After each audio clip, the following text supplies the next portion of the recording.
बच्चों, कैसे हैं आप लोग। उम्मीद करते हैं सभी स्वस्थ होंगे, खुश होंगे और पठन पाठन कर रहे होंगे। आइए हम लोग केमिस्ट्री चैप्टर 2 सॉल्यूशंस लेक्चर 05 देख रहे हैं। इसमें आज थोड़ी चैप्टर से हम लोग हट करके बात कर रहे हैं। पिछले लेक्चर में बताए थे आपको कि अगली लेक्चर जो होगी वो स्पेशल नॉर्मेलिटी के ऊपर बनाएंगे। नॉर्मेलिटी थोड़ा जटिल टॉपिक है, इसमें 3-4 पॉइंट आते हैं, 3-4 हेडिंग है जिसको अलग अलग हम लोग हेडिंग के अंतर्गत पढ़ेंगे, फिर उसके बाद नॉर्मेलिटी तक पहुंचेंगे धीरे धीरे। तो हेडिंग लगा दीजिए सॉल्यूशन लेक्चर 05 नॉर्मेलिटी। इसको किससे डिनोट करते हैं? एन से। तो इसके नॉर्मेलिटी को देखिए किन किन चीज से संबंध है। सबसे पहले जो है वायलेंसी फैक्टर जानिए। वायलेंसी फैक्टर पहला टर्म यहां लिख रहे हैं। दूसरा टर्म एक जानते हैं आप लोग मॉलिक्यूलर वेट। Molecular wait. तीसरा टर्म जो होगा वो होगा इक्विवेलेंट वेट। चौथा टर्म जो होने वाला है ग्राम इक्विवेलेंट। और सबसे लास्ट में आएगा, इतना कुछ जानने के बाद, नॉर्मेलिटी। इसको किससे दिखाते हैं? एन से। ग्राम इक्विवेलेंट को अपन जो है वो GEQ से काम चला लेंगे। किनसे? GEQ। इक्विवेलेंट वेट को अपना जो है ये EQ से काम चला लेंगे। Equivalent weight. मॉलिक्यूलर वेट को जो अपना जो है वो F से काम चलाएंगे, मीन्स फार्मूला वेट। और वैलेंसी फैक्टर को जो है यहाँ पर अपना किससे काम चलाएंगे? N से काम चलाएंगे। सिंबल को याद रखें, क्योंकि बार बार वैलेंसी फैक्टर नहीं लिखेंगे, बार बार मॉलिक्यूलर वेट नहीं लिखेंगे, बार बार इक्विवेलेंट वेट नहीं लिखेंगे, बार बार ग्राम इक्विवेलेंट नहीं लिखेंगे और बार बार नॉर्मेलिटी नहीं लिखेंगे। इनके सिंबल से काम चलाएंगे। तो इतने चीज को इसके अंतर्गत हम लोग को देखना पड़ता है, तब जाकर के नॉर्मेलिटी समझ में आते हैं कि वास्तव में नॉर्मेलिटी आखिर है क्या। तो सबसे पहले हम लोग वैलेंसी फैक्टर जान लेंगे। वैलेंसी फैक्टर को जानने के लिए एक नॉर्मल सी बात है वैलेंसी। पर वैलेंसी के बारे में हम लोग ये भी जानते हैं कि वैलेंसी का डेफिनेशन जो है वो ऑक्सीडेशन नंबर के टर्म में भी। तो ऑक्सीडेशन नंबर के टर्म में जैसे वैलेंसी एसिड का निकालना हो, बेस का निकालना हो, रिड्यूसिंग एजेंट का निकालना हो, ऑक्सीडाइजिंग एजेंट का निकालना हो, तो वो सब की जो वैलेंसी हो जाती है वो ऑक्सीडेशन नंबर के टर्म में। यदि पर्टिकुलर एटम है या पर्टिकुलर कोई एलिमेंट है तो उसकी वैलेंसी जो हो जाती है वो वैलेंसी के टर्म में होती है, बॉन्डिंग कैपेसिटी के टर्म में होती है। पर सभी का वैलेंसी जो होता है वो बॉन्डिंग कैपेसिटी के टर्म में नहीं होते हैं। मॉलिक्यूलर वेट को आप पहले से ही जानते हैं। मॉलिक्यूलर वेट क्या होता है? फार्मूला वेट होता है, जिसको हम लोग फार्मूला वेट या मॉलिक्यूलर वेट कहते हैं। मॉलिक्यूलर वेट निकालते कैसे हैं? जैसे एक एग्जांपल के तौर पर बता दें, H2O है तो यहाँ पर 18 ग्राम पर मोल। कैसे? तो 2 गुना 1 का जोड़ 16 बराबर 18 ग्राम पर मोल। ऐसे करके हम लोग मॉलिक्यूलर वेट निकालते हैं। इसी मॉलिक्यूलर वेट को अपना किससे दिखाएंगे? F से दिखाएंगे, मीन्स फार्मूला वेट। दोनों एक ही चीज है, मॉलिक्यूलर वेट हो या फार्मूला वेट हो। ये इसके लिए आपको बताएं, तो इस पर चर्चा करने की आवश्यकता है ही नहीं। उसके बाद है इक्विवेलेंट वेट। ये चर्चित टॉपिक है। ग्राम इक्विवेलेंट ये भी चर्चित है। और फिर नॉर्मेलिटी को बाद में, पहले पिछले रोज आपको फार्मूला बताए थे नॉर्मेलिटी का, आज नॉर्मेलिटी का थोड़ी कुछ एक्सप्लेनेशन को और अधिक जानेंगे। तो फटाक से इसको लिख लीजिए और प्रारंभ करते हैं। हम लोग वैलेंसी से प्रारंभ करेंगे।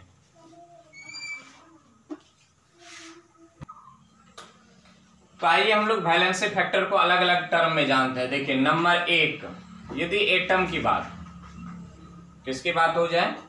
एटम या अपना किसकी बात हो जाए? एलिमेंट की बात हो जाए। एटम या एलिमेंट की बात हो जाए तो एटम और एलिमेंट में हम लोग क्या देखते हैं? Binding capacity. बाइंडिंग कैपेसिटी इस तरफ देख रहे हैं अलग अलग एटम के टर्म में, इस तरफ ये वैलेंसी फैक्टर है। जैसे बाइंडिंग कैपेसिटी, तो कितने बॉन्ड बना सकते हैं वो किस पर निर्भर करता है? वो वैलेंसी फैक्टर पर निर्भर करता है। वैलेंसी कहते हैं कि इसको संयोजकता, संयोग करने की क्षमता को क्या कहते हैं, संयोजकता कहते हैं। ये तो नॉर्मल डेफिनेशन, नॉर्मल डेफिनेशन। ये डेफिनेशन क्या होते हैं, अलग अलग टर्म में चेंज हो जाते हैं। जैसे एटम है, यहाँ पर मान लिया जाए सोडियम, तो सोडियम की वैलेंसी यदि देखें तो कितना होता है, 1। यदि यहाँ पर हम देख ले मैग्नीशियम 2, यदि यहाँ पर हम देख ले एल्युमिनियम तो इसकी 3, यहाँ पर देख ले नाइट्रोजन तो इसकी 3, यहाँ पर देख ले O2, यहाँ तक देख रहे हो, ऑक्सीजन नहीं दिखाई रहा, नाइट्रोजन तक। तो चलिए ये वैलेंसी है, ये एलिमेंट दिखा रहे हैं। यदि ऑक्सीजन हो जाए तो 2, फ्लोरीन हो जाए 1, या हेलोजन का कोई भी सदस्य हो जाए, फ्लोरीन की जगह पर फिर कल बाहर आएगी। ये सब का सब कितना होता है, वैलेंसी 1 होता है। ठीक उसी प्रकार और कुछ एग्जाम्पल ले लेते हैं। जैसे Li valency 1, Fe change in oxidation number पर निर्भर करता है, कभी कभी 2 होगा और कभी कभी 3 होगा। क्रोमियम की बात कर लें तो इसका वैलेंसी फैक्टर कितना होता है, 3, लेकिन चेंज करता है, कभी कभी 5 भी हो जाता है, 3 और 5।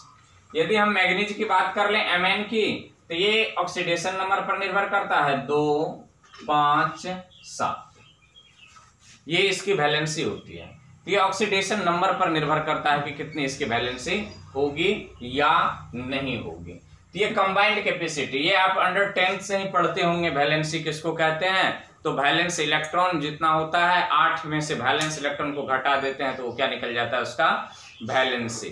तो जैसे 8 में से नाइट्रोजन की बात कर लें तो कितना हो जाता है, 8 - 5 तो बराबर 3। इसके वैलेंसी माइनस में हो जाती है नाइट्रोजन की, इसके वैलेंसी माइनस में हो जाती है, सबकी वैलेंसी माइनस में हो जाती है, ये सब वैलेंसी प्लस में हो जाती है।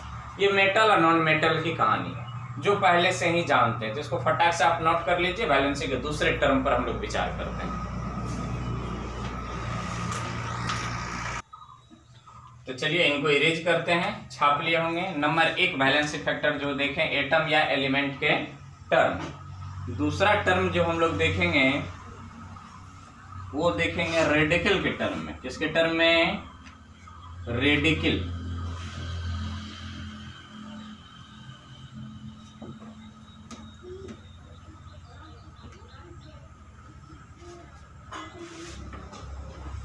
दूसरा नंबर देखते हैं, वैलेंसी फैक्टर को ही देखना है किसके टर्म में, रेडिकल के टर्म में। रेडिकल क्या होता है जान लीजिए, इसको मूलक कहते हैं। क्या कहते हैं इनको, मूलक, रेडिकल या मूलक। फॉर एग्जाम्पल देखिए, इस साइड हम वैलेंसी लिखेंगे आयन के इस तरफ, तो रेडिकल के जो वैलेंसी होते हैं, charge on them, charge on them.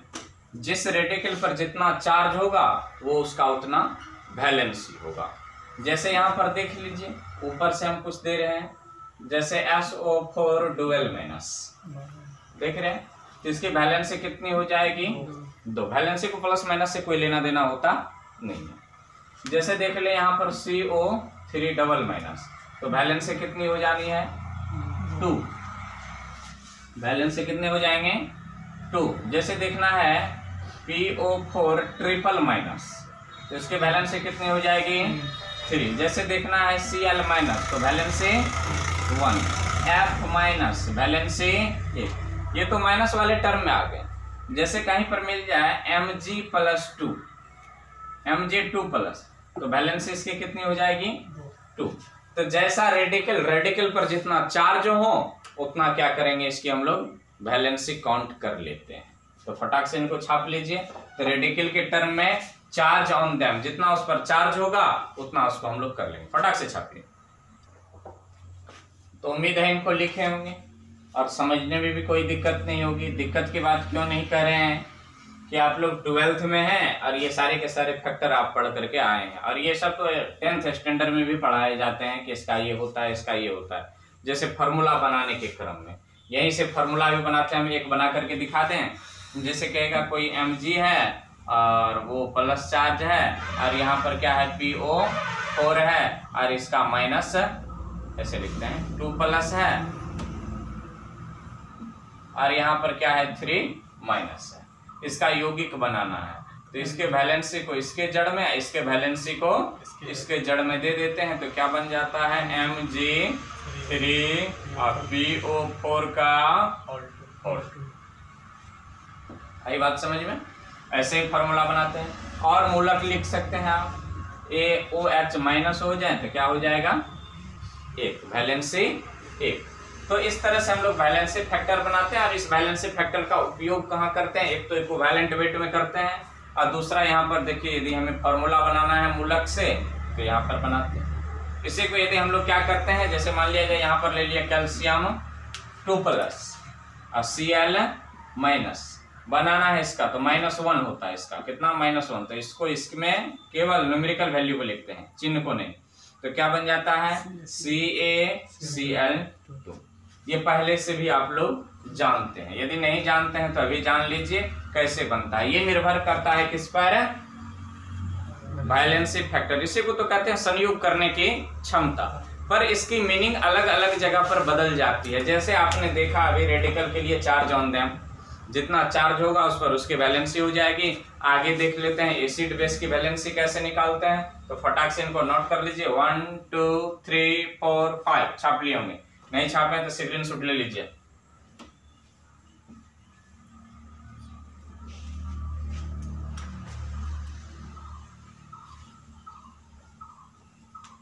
अब तीसरा नंबर देखना है valency factor for acid, valency factor for base.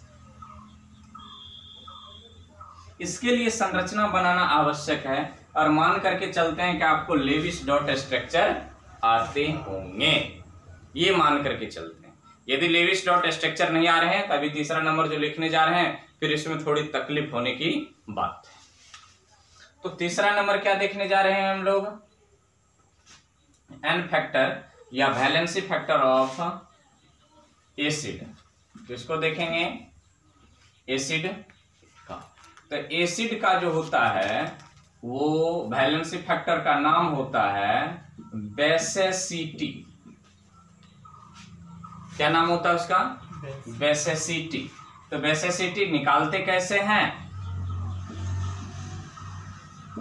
Number of H plus ions released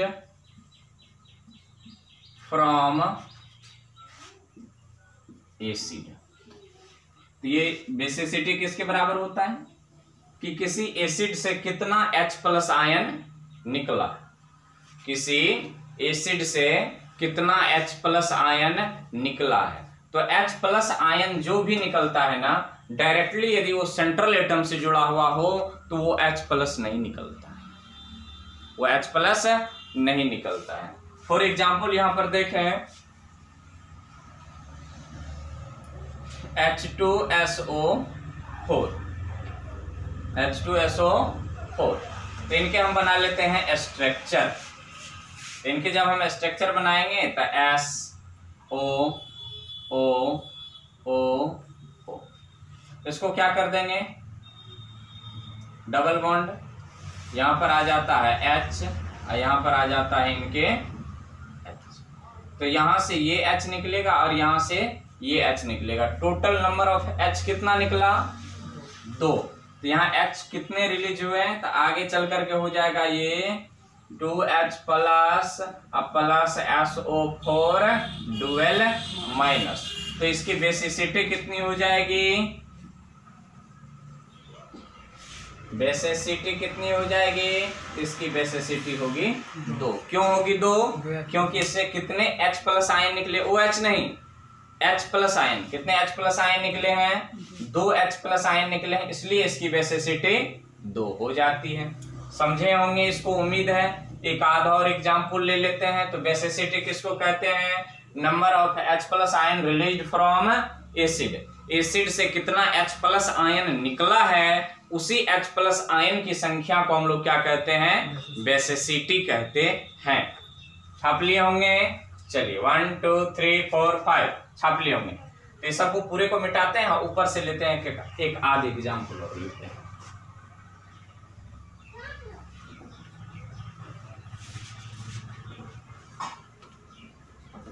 इसकी संरचना ऐसे ही कैसे होंगे, तो इसके लिए कौन जिम्मेवार है? Lewis dot structure. Lewis dot structure की एक आध कहानी जानते होंगे। लाइट बढ़े जरा, लाइट ठीक है ना? चलो तो यहां पर देख लेते हैं हम लोग, दूसरा एग्जांपल ले लेते हैं। H3PO4, यह भी क्या है? एक एसिड है। इससे कितना H+ आयन रिलीज होगा तो वो देख लेते हैं। PO4, P 5 बॉन्ड बनाते हैं।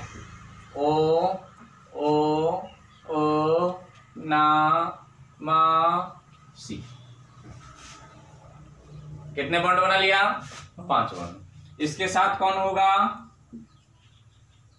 इसके साथ कौन होंगे? इसके साथ कौन होंगे? H। यहां पर देखिए, यदि कोई जानकार व्यक्ति इस स्ट्रक्चर को देखेंगे तो कहेंगे ये स्ट्रक्चर गलत है, और मैं भी कहता हूं ये स्ट्रक्चर गलत है। आपको समझाने के लिए यहां पर हम डॉटेड लाइन से किसको जोड़ दिए हैं? H को, वरना ये ऐसे जुटता नहीं है। ये जुटता कैसे है? तो इसके बीच कोई बॉन्ड होता नहीं। इस पर माइनस चार्ज, इस पर माइनस चार्ज, इस पर माइनस चार्ज। याद होगा जब किसी एटम पर, मूलक के अंदर या परमाणु के अंदर, यौगिक के अंदर किसी एटम पर आवेश हो जाता है तो उसको हम लोग फॉर्मल चार्ज कहते हैं।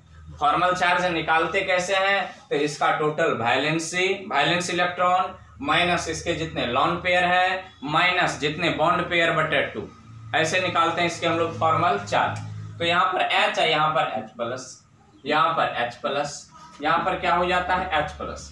यहाँ पर देखिए P से O, P से O, P से O, ये कोवैलेंट बॉन्ड के द्वारा जुड़ा हुआ है, लेकिन O से H ये आयनिक बॉन्ड है। O से H ये आयनिक बॉन्ड है, O से H ये आयनिक बॉन्ड है। तब जाकर के इसको, और आयनिक बॉन्ड को आपको पता होगा, केमिकल बॉन्डिंग में पढ़े होंगे, आयनिक बॉन्ड को हम लोग लाइन डायग्राम से नहीं दिखाते हैं। जैसे NaCl एग्जाम्पल दे रहे हैं, आयनिक कंपाउंड है, इसको हम नहीं दिखाते हैं ऐसे, इसको ऐसे दिखाते हैं Na+Cl-। यदि ऐसा कर दिया किसी ने तो इसका मतलब क्या कर दिया? वो गलत कर दिया। इसलिए बताए थे कि यहां से जो डॉटेड दिए थे वो क्या था? गलत था। फिर भी लेकिन आपको समझाने के लिए हम यहाँ क्या दे रहे हैं? डॉटेड लाइन का प्रयोग कर रहे हैं, भले कोई गलत क्यों ना कहे, आप समझ लो। तो यहां से देखिए कितने H+ निकलने योग्य हैं। एक H यहां से निकल सकता है, यहां से ये H निकल सकता है, और यहां से ये H निकल सकता है। तो कितने H निकला? तो इसकी 3 H। तो इसकी बेसिसिटी कितनी हो जाएगी? Basicity equal to 3। यदि इसका इक्विवेलेंट वेट ज्ञात करना होगा तो आगे चलेंगे, इक्विवेलेंट वेट के लिए हम लोग आगे। तो एसिड के मॉलिक्यूलर वेट बट उसकी बेसिसिटी से क्या कर देते हैं? मल्टीप्लाई, डिवाइड कर देते हैं, तो अपना इक्विवेलेंट वेट निकल जाता है। तो इनको छापिए फटाक से। तो चलिए इस और एक और एग्जाम्पल देखें, एक दो एग्जाम्पल और देखते हैं इसी से संबंधित। यहाँ तो O से H जुड़ा हुआ है, कहीं कहीं ऐसा भी होता है जो H से, जैसे देखिए यहाँ पर H3PO3, H3PO3। जब इसका स्ट्रक्चर खींचेंगे, यहाँ कितने हाइड्रोजन है? कितना अभी तक में कितनों ऐसे माथा लगा लिए होंगे कि जितने हाइड्रोजन की संख्या उतनी उसकी बेसिसिटी। ये बात नहीं है, जब तक इसका स्ट्रक्चर नहीं खींचेंगे तब तक कुछ होने वाला नहीं है। जरा देखिए यहाँ पर P 5 को बॉन्ड बनाएगा, 5 से अधिक बॉन्ड नहीं बनाएगा, तो डबल बॉन्ड O हो गया जी। क्या को बॉन्ड है? 1 2 3 4। अभी भी कितने बॉन्ड की कमी है? 1 बॉन्ड की। तो 1 बॉन्ड और आएगा, यहाँ पर H आ जाएगा, डायरेक्ट H इससे जुड़ गया है। अब इसके पास क्या होगा? एक H होगा। अब इसके पास क्या होगा? एक H होगा। क्या इसके पास भी H होगा? तो H3PO3 लिख दिए हैं, H3PO3, H2PO3, सर नहीं ठीक है था जी। H3PO3 1 2 3, H3 1 2 3 O3P, H3PO3। अब यहाँ पे जो है ये डायरेक्ट बॉन्डेड H और P जो है ये हाइड्रोजन रिलीज नहीं करेगा, ये स्ट्रॉन्गेस्ट बॉन्ड है और ये लूज बॉन्ड है। तो यहां से 2 हाइड्रोजन निकलेंगे, ये और ये, तो इसकी बेसिसिटी कितनी हो जाएगी? Basicity equal to 2। क्या 3 हाइड्रोजन होने से इसकी बेसिसिटी 3 हुई? नहीं, ये किस पर निर्भर किया? स्ट्रक्चर पर। यही कक्षा में एक और उदाहरण ले लेते हैं, यहीं पर देख लीजिए H2PO3। H2PO3 क्या करेंगे जरा देख लीजिए। डबल बॉन्ड O 3 को हो गया, H तो 2 ही है और 1 2 3 4। तो क्या करना पड़ेगा यहाँ पर हमें? H देंगे 1 2 3 4 और यहाँ पर एक H हो जाएगा, खलास। इस पर कौन सी चार्ज? 3 2 5 -4। तो कितने इसमें हाइड्रोजन निकल सकते हैं? 1। तो इसकी बेसिसिटी कितनी हो जाएगी? Basicity equal to 1। तो जितनी हाइड्रोजन की संख्या उतनी बेसिसिटी, या अवधारणा पाल लेना गलत है। फटाक से छापिए और बढ़ जाते हैं हम लोग बेस की ओर। अब मिटा रहे हैं, 2 पार्ट हो गया, नहीं एक पार्ट उधर हो गया, एक पार्ट इधर हो गया। तो चलिए देख लेते हैं आगे। अब ये अभी एसिड के बारे में देखें तो एसिड की होती है बेसिसिटी, एसिड की बेसिसिटी। अब होंगे चौथा नंबर, बैलेंस फैक्टर में किसका देखेंगे? बेस का देखेंगे। तो बेस की होती है एसीसीटी। एसीसीटी क्या होता है? तो number of OH minus ion released from base. Base से जितना OH माइनस आयन निकलेगा उसकी क्या हो जाएगी? वो बेसिसिटी या बेसिडिटी कहते हैं इसको। क्या कह देते हैं? एसिडिटी। इसको क्या कह देंगे? बेसिसिटी या एसिडिटी। एसिसिटी या एसिडिटी कह देते हैं। एग्जाम्पल ले लेते हैं यहाँ पर। कोई एक बेस ले लीजिए, NaOH फॉर एग्जाम्पल। तो Na और OH, तो ये Na हो गया और इससे बन गया कौन? O, और इससे जुड़ा हुआ है H।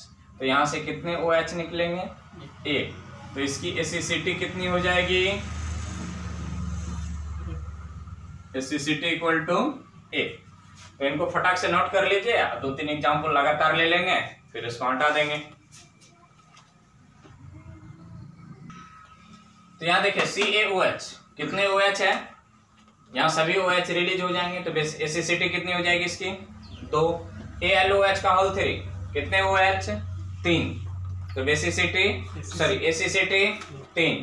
MgOH का होल 2, एसिसिटी 2। BaOH का होल 2, बेसिसिटी एसिसिटी 2। छाप लिए होंगे। ऐसे करके आप देख लेंगे कि कितना OH निकलने वाले हैं यहां से, वो उसकी क्या हो जाएगी? एसिसिटी। दूसरी बात बताएं कि आपको बताएं कि आप कह सकते हैं कि ये कैसे समझ गए हैं कि ये क्षार है? नहीं, तो इसके एक कीवर्ड है।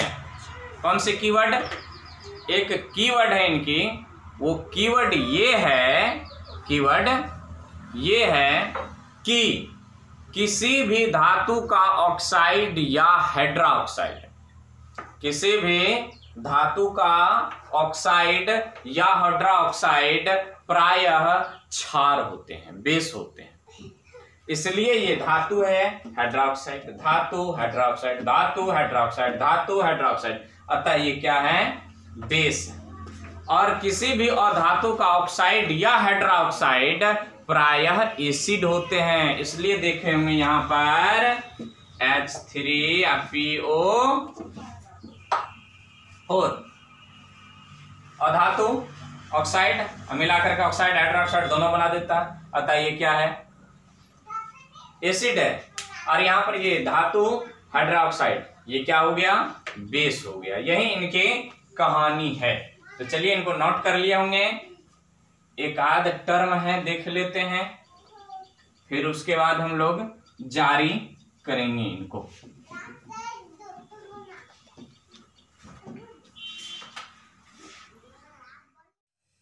तो चलिए हम लोग देख रहे थे नॉर्मेलिटी के अंतर्गत वैलेंसी फैक्टर। तो वैलेंसी फैक्टर में 4 नंबर तक देख लिए अभी। अब ये 5वां नंबर है, देखना है वैलेंसी फैक्टर किसमें, रिडॉक्स रिएक्शन में। रिडॉक्स रिएक्शन में वैलेंसी फैक्टर देखेंगे तो मूल रूप से इसमें जो हम लोग देखेंगे वो ऑक्सीडाइजिंग एजेंट का, ऑक्सीडाइजिंग एजेंट, और इसमें देखेंगे रिड्यूसिंग एजेंट का। किसका देखना है, रिडॉक्स रिएक्शन में ऑक्सीडाइजिंग एजेंट और रिड्यूसिंग एजेंट। तो अब बात आ जाती है, आपको समझाना है कि ऑक्सीडाइजिंग एजेंट क्या होता है और रिड्यूसिंग एजेंट क्या होता है। तो चलिए अपन यहाँ पर एक रिएक्शन ले लिए हैं, Na2H2O3 I2NaI बनता है, NaS4O6 ये बन रहा है, प्रोडक्ट है अपना, ये रिएक्टेंट है और ये क्या है, प्रोडक्ट है। अब इसी रिएक्शन के माध्यम से देख लेंगे ऑक्सीडाइजिंग एजेंट और रिड्यूसिंग एजेंट का, और इसमें जो वैलेंसी फैक्टर होता है, यहाँ पर नीचे में लिखेंगे बाद में, वैलेंसी फैक्टर जो होता है वो चेंज इन ऑक्सीडेशन नंबर होता है। तो वैलेंसी फैक्टर क्या हो जाएगा, चेंज इन ऑक्सीडेशन नंबर। तो आप सबको पता है, पढ़े होंगे ऑक्सीडेशन नंबर। ऑक्सीडेशन नंबर कैसे लिखते हैं, ये सारे रूल रेगुलेशन आपको पता है। किसी भी कंपाउंड का ऑक्सीडेशन नंबर 0 होता है, टोटल ऑक्सीडेशन नंबर इसका 0 होगा। यदि फ्री स्टेट में कोई एलिमेंट हो तो ऑक्सीडेशन नंबर 0 होता है। कंपाउंड का ऑक्सीडेशन नंबर 0, फिर कंपाउंड का ऑक्सीडेशन नंबर 0। तो आइए ऑक्सीडेशन नंबर को 0 करने के लिए हम पुट करें। सोडियम जानते हैं +2, 1 का +1, 2 का +2, 3 दूना -6। अब क्या करें कि 0 हो जाए, तो शायद +4 करना होगा। अब यहां पर आइए, ये तो क्या हो जाएगा, 0 हो जाएगा। ये ऑक्सीजन, ये सल्फर, ये सोडियम। यहां पर आ जाइए, ये -1 और ये +1, ये क्या हो जाएगा, -12, 6 दूनी 12, ये हो गया +1। तो अब यहां क्या करना होगा, तो यहां करना होगा +11। कितना कर देंगे, +11। अब यहां से यहां देख रहे हैं किसका ऑक्सीडेशन हो रहा है, किसका रिडक्शन हो रहा है। तो ऑक्सीडेशन नंबर का बढ़ना ऑक्सीडेशन होना, ऑक्सीडेशन नंबर का घटना रिडक्शन हो जाना। बारी बारी से देखते हैं। यहां देखिए सोडियम, 2 सोडियम +2, तो 1 सोडियम +1। तो यहाँ 1 सोडियम +1, यहाँ 1 सोडियम +1। क्या सोडियम का ऑक्सीडेशन नंबर चेंज हुआ है, तो कहेंगे नहीं। यहां आइए सल्फर की बात कर लेते हैं, 2 सल्फर +2, तो 2 सल्फर +4, तो 1 सल्फर +2 यहां पर है, यहां हो रहा है 4 सल्फर मिलकर के 4 सल्फर मिलकर के 11 हो रहा है। इसका मतलब ये 11/4, तो 4 दूनी 8, 4 दूनी 8, बच गया कितना अपना 3, 7 चौके 7, 5, लगभग 2.75 पर सल्फर होगा oxidation number.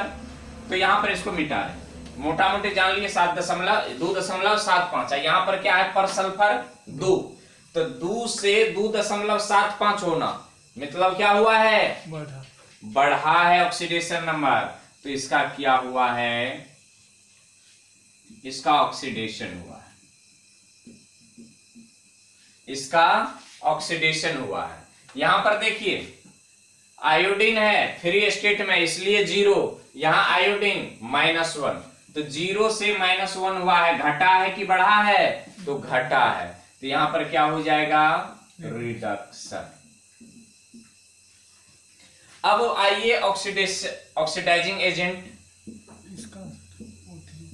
Oxidising O3, O constant है ना, यहां पर देख लीजिए 3 ऑक्सीजन 6, तो 1 ऑक्सीजन -2, 6 ऑक्सीजन -12, तो 1 ऑक्सीजन -2, कोई चेंजिंग नहीं हुआ है, चेंजिंग हुए हैं केवल 2 का। तो ऑक्सीडाइजिंग एजेंट, ऑक्सीडाइजिंग एजेंट जो ऑक्सीडेशन करवाता है, यहां इसकी ऑक्सीडेशन किसके वजह से हो रहे हैं, किसके वजह से, I2 की वजह से। तो यहां ऑक्सीडाइजिंग एजेंट कौन हो जाएंगे, अपना I2। ऑक्सीडाइजिंग एजेंट कौन हो गया, I2। क्यों हुआ I2 ऑक्सीडाइजिंग एजेंट, क्या कहता है, ऑक्सीडाइजिंग एजेंट कौन है, जो ऑक्सीडेशन करवा दे। तो यहां पर इसके सल्फर के ऑक्सीडेशन नंबर में परिवर्तन हो रहा है, वो किसके वजह से, सॉरी I2 के वजह से। तो ये ऑक्सीडाइजिंग एजेंट। दूसरी बात, ऑक्सीडाइजिंग एजेंट होता कौन है, तो जिसका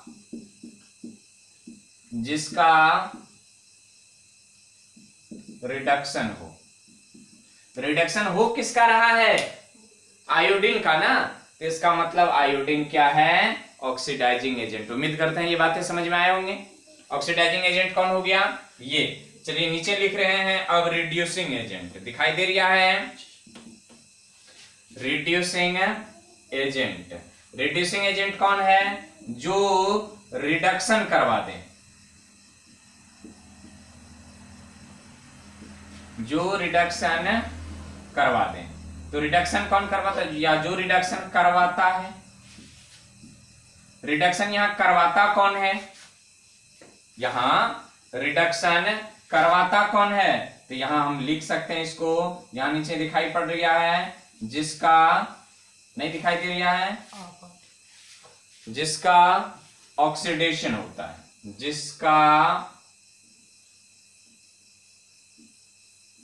जिसका ऑक्सीडेशन हो, जिसका ऑक्सीडेशन होगा वही क्या करवाएगा, रिडक्शन करवाएगा, और जो रिडक्शन करवाएगा वही क्या कहलाएगा, रिड्यूसिंग एजेंट। तो इस रिएक्शन में देखिए ऑक्सीडेशन हो किसका रहा है, तो Na2S2O3। तो क्या हो जाएगा, Na2S2O3। तो ये हो गया रिड्यूसिंग एजेंट और ये हो गया ऑक्सीडाइजिंग एजेंट। तो फटाक से इनको छाप लीजिए।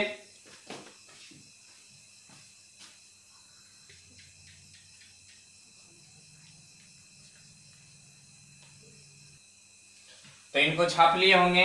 अब जरा देखिए इनके हम वैलेंसी फैक्टर पर बात करते हैं। आपको समझाएं ऑक्सीडाइजिंग एजेंट कौन हो सकता है और रिड्यूसिंग एजेंट कौन हो सकता है। उम्मीद करते हैं इस रिएक्शन के माध्यम से समझे होंगे। अब देखते हैं valency factor of oxidising agent और valency factor of reducing agent. तो इसको मिटा रहे हैं, रिएक्शन को नहीं मिटाएंगे, इसी रिएक्शन के माध्यम से आपको समझाना है।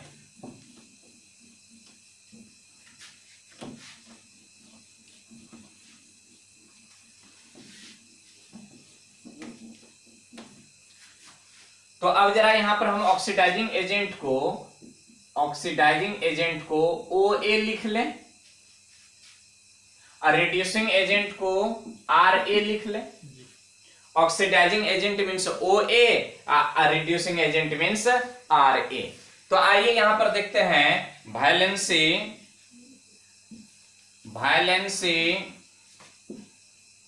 Factor of OA। किसका, OA का वैलेंसी फैक्टर देखना है अपना। तो यहां पर OA है कौन, ऑक्सीडाइजिंग एजेंट है कौन, जिसका रिडक्शन हो रहा है। तो कौन हो रहा है, I2। कहां, 0 से जा कहां रहा है, NaI-1+1। तो यहां से यहां में चेंज इन ऑक्सीडेशन नंबर कितना हो गया, -1। तो वैलेंसी फैक्टर ऑफ OA होता है change in oxidation number, change in oxidation number. ये ऑक्सीडेशन नंबर 1 से चेंज हुआ है, -1 से नहीं, कितना से, 1 से चेंज हुआ है। तो इसका वैलेंसी फैक्टर कितना हो जाएगा, इसका 1। इस रिएक्शन में, बाकी रिएक्शन में आप करके देखेंगे कि किसका कितना हो रहा है। तो ये हो गया valency factor of OA। Space की कमी होने के कारण इसको छापिए फटाक से, फिर मिटाएंगे। 1 2 3 4 छाप लिए होंगे। मिटा दें तो चलिए मिटा दे रहे हैं।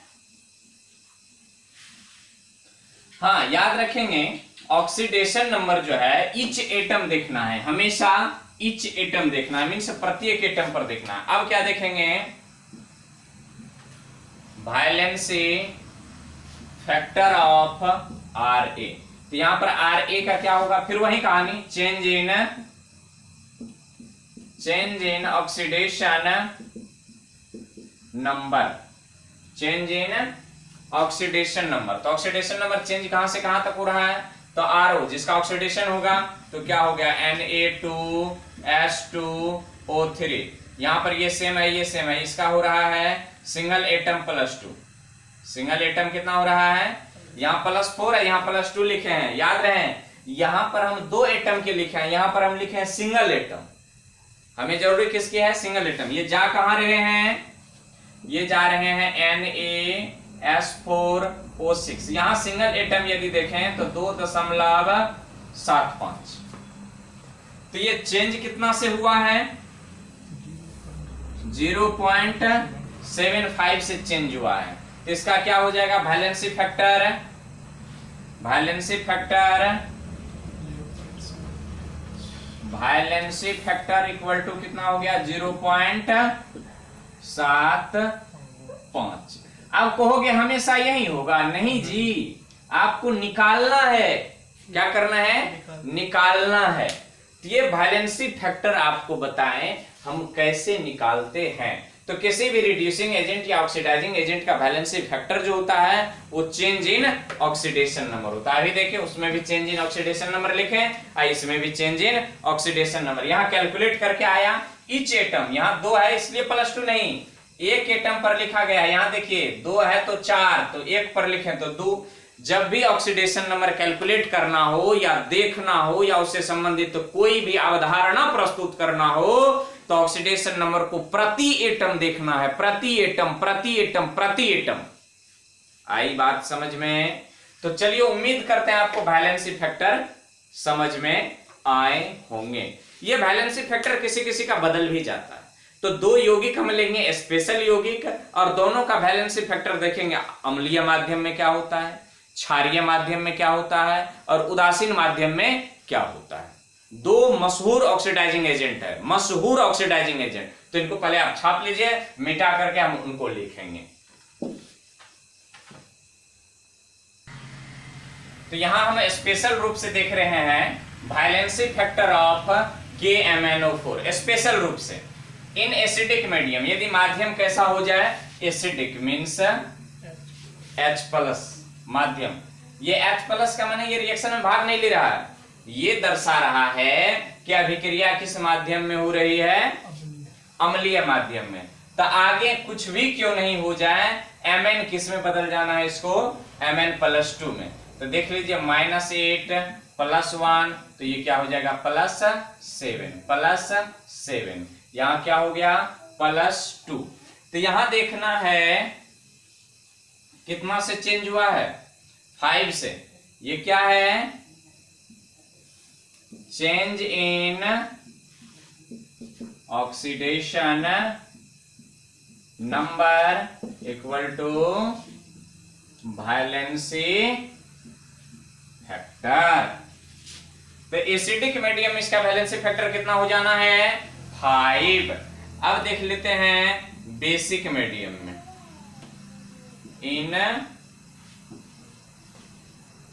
इन बेसिक मीडियम किसमें देखेंगे, इन बेसिक मीडियम में। तो KMnO4, ये तीर मार दीजिए, यहां OH- दे रहे हैं, इसका मतलब कैसा माध्यम, बेसिक मीडियम। जब ये बेसिक मीडियम में जाता है तब इसका वैलेंसी चेंज होकर के 3 में कन्वर्ट हो जाता है, तब ये बना देगा +6। KMnO4 इन बेसिक मीडियम, तो यहां से हो जाएगा +6, 1 से हो जाता है। तो ये बना देगा यहां पर Mn+6। आगे प्रोडक्ट कुछ भी हो जाए, आपको वैलेंसी फैक्टर यहाँ +7 -8 +1, तो यहां से यहां तक में कितना चेंज हुआ है? 1। क्या है ये? Change in oxidation number equal to valency factor.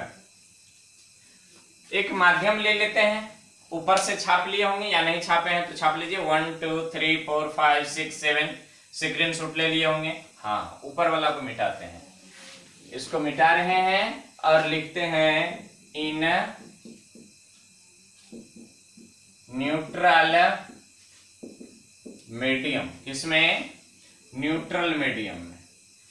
Neutral medium में जब देखेंगे तो KMnO4 से ये हो जाएगा 7 से ये 4 में कन्वर्ट हो जाना है। इनको 7 से किस में कन्वर्ट हो जाएंगे? 4 में। तो Mn+4, यहाँ +7 -8 +1, यहां से यहां देखिए कितना गया है? 3। तो यहाँ 3, तो ये क्या है? Change in oxidation number equal to valency factor. Valency factor. तो KMnO4 को देखिए 3 माध्यम में, और तीनों माध्यम इसका अलग अलग हो रहा है। तीनों माध्यम में इसका अलग अलग वैलेंसी फैक्टर आ रहा है। तो याद रखेंगे ये न्यूट्रल मीडियम है, ये एसिडिक मीडियम है और ये बेसिक मीडियम है। फटाक से छाप लीजिए। एक स्पेशल कंपाउंड और लिखेंगे, उसके बाद वैलेंसी फैक्टर को हम लोग समाप्त करेंगे। तो चलिए यहाँ वैलेंसी फैक्टर देखें। K2Cr2O7 का हम लोग देख लेते हैं। पहला किस मीडियम में? Acidic medium. जब इसको हम एसिडिक मीडियम में K2Cr2 डाइक्रोमेट O7 को अभिक्रिया करवाएंगे किस माध्यम में? H+ माध्यम में। तो इसको कन्वर्ट हो जाना होता है K2Cr2O7 को एसिडिक मीडियम में Cr+3 में ये कन्वर्ट हो जाता है, Cr+3। तो देख लेते हैं यहाँ पर -14 +2 तो +12। तो ईच एटम देखना है। तो 12 है तो 6 हो जाएगा। तो कितना से चेंज हुआ है? Change in oxidation number equal to valency factor. इसको N भी कहते हैं हम लोग। ये किस मीडियम में? अब देख लेते हैं जरा इन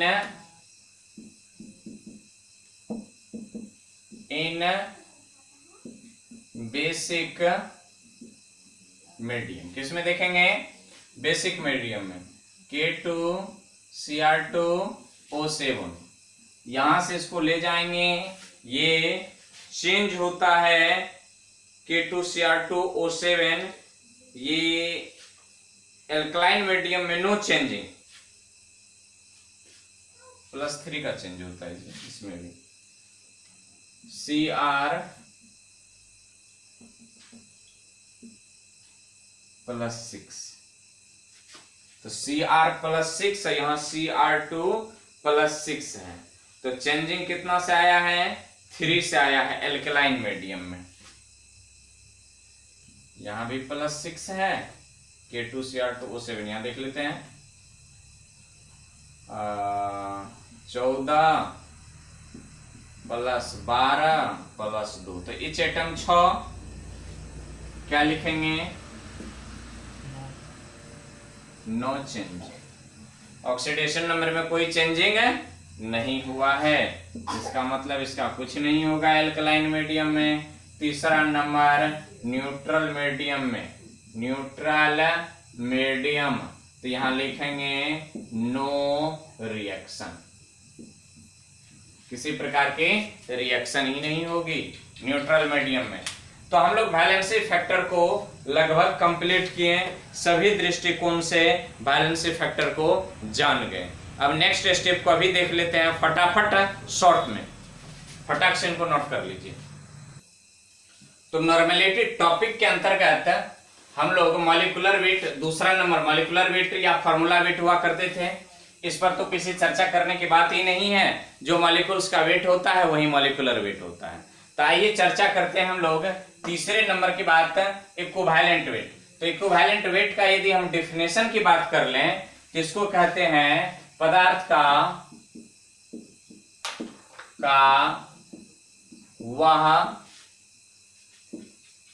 वह मात्रा, पदार्थ का वह मात्रा जो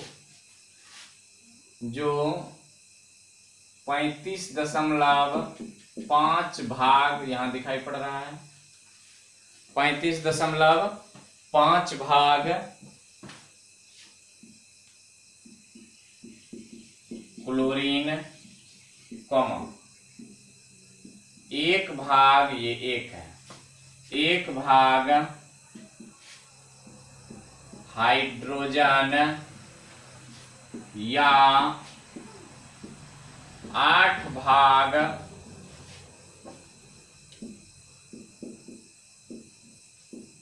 ऑक्सीजन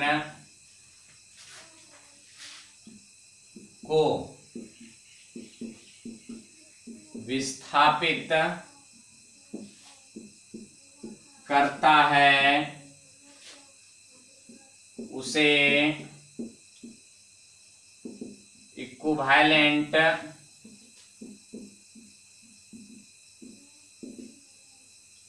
वेट कहते हैं। इक्विवेलेंट वेट को पहले ही बताए थे हम, किससे दिखा रहे हैं, इक्यू ऑफ मेटल मान लो या पदार्थ का इक्यू। तो इक्विवेलेंट वेट बराबर हो जाता है, जिस पदार्थ का हम इक्विवेलेंट वेट निकालना चाहते हैं, इक्विवेलेंट वेट ऑफ मान लेते हैं यहां पर निकालना चाहते हैं मेटल, किसका, मेटल का, या मेटल की जगह पर हम पदार्थ भी लिख सकते हैं। तो यहां पर लिखेंगे वेट ऑफ मेटल बटर, यदि क्लोरीन के टर्म में चलें, वेट ऑफ क्लोरीन गुना 35.5, ये किसके टर्म में है, क्लोरीन के टर्म में। इक्विवेलेंट वेट ऑफ मेटल यदि हम देखें किसके टर्म में, ऑक्सीजन के टर्म में, तो वेट ऑफ मेटल जो पदार्थ का भार है, बट वेट ऑफ हाइड्रोजन के पद में ले लीजिए, हाइड्रोजन गुना 1। यहां देख लेते हैं नंबर 1 की बात कर लें, इसको नंबर 2 की बात और नंबर 3 की बात। इक्विवेलेंट वेट ऑफ मेटल देखना है बराबर, तो weight of metal but weight of oxygen गुना 8।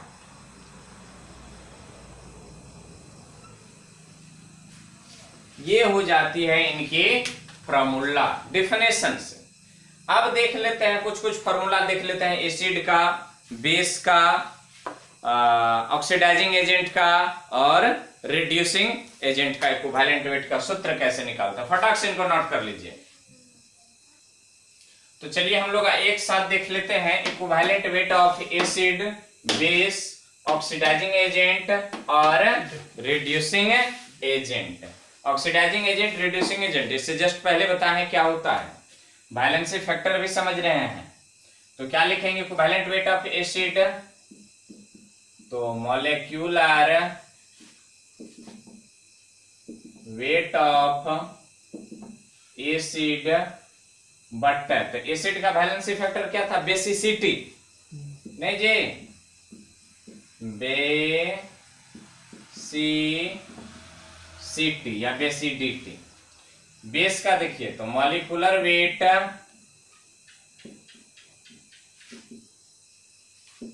Molecular weight of base but एसिसिटी,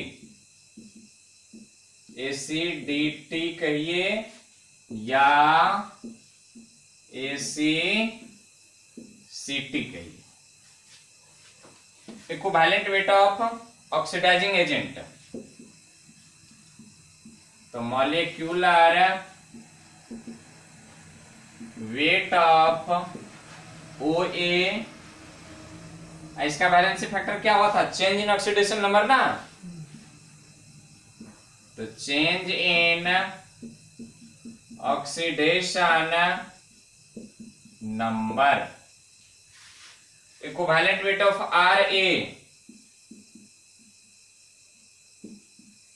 molecular weight of RA divided bye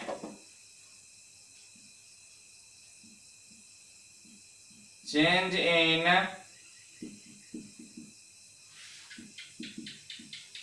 oxidation number. यहां एक शॉर्ट में हम बता दें, शॉर्ट में यूं समझ लीजिए कि EQ बराबर क्या होता है? Molecular weight but valency factor. दिखाई दे रही है यहां तक? शॉर्ट में यूं समझ लीजिए, मॉलिक्यूलर वेट बटा वैलेंसी फैक्टर। यहां वैलेंसी फैक्टर यदि नहीं दिखता हो तो बोल रहे हैं वैलेंसी फैक्टर लिखा हुआ यहां पर, ठीक। तो फटाक से इनको नोट कर लीजिए और इक्विवेलेंट वेट हुए समाप्त। अब चलेंगे किस पर? ग्राम इक्विवेलेंट कैसे निकालते हैं, किसी पदार्थ की ग्राम इक्विवेलेंट, तो फटाक से नोट कर लीजिए। अब क्या आ गया? चौथा number, second last, gram equivalent. तो ग्राम इक्विवेलेंट क्या होता है? या एक नंबर होता है। तो पदार्थ की देख लीजिए, पदार्थ देखो गड़बड़ हो रहा है। पदार्थ की वह मात्रा जो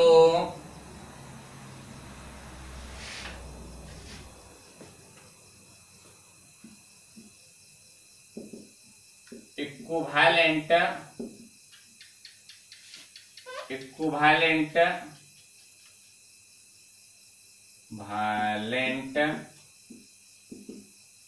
वेट के समतुल्य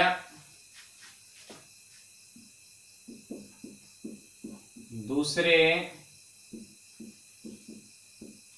पदार्थ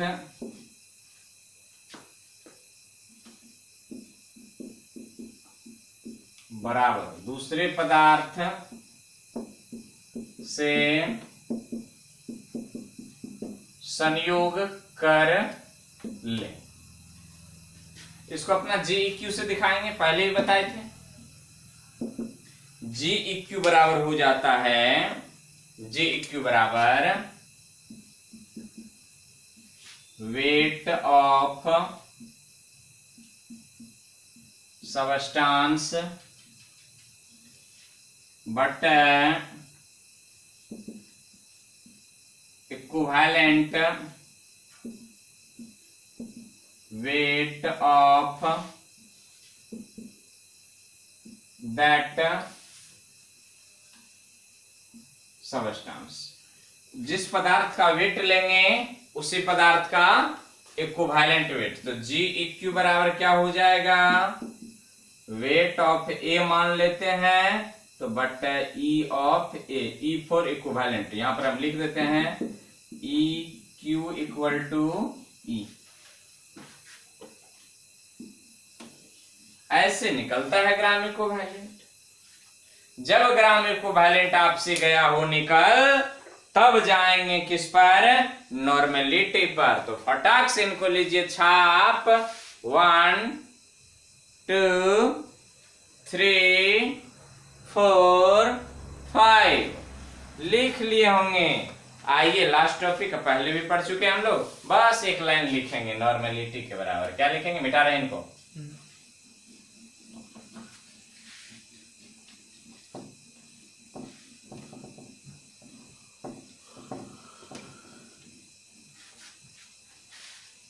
तो पांचवा टॉपिक आ जाता है लास्ट में, परिभाषा पहले भी बताए नहीं बताएंगे।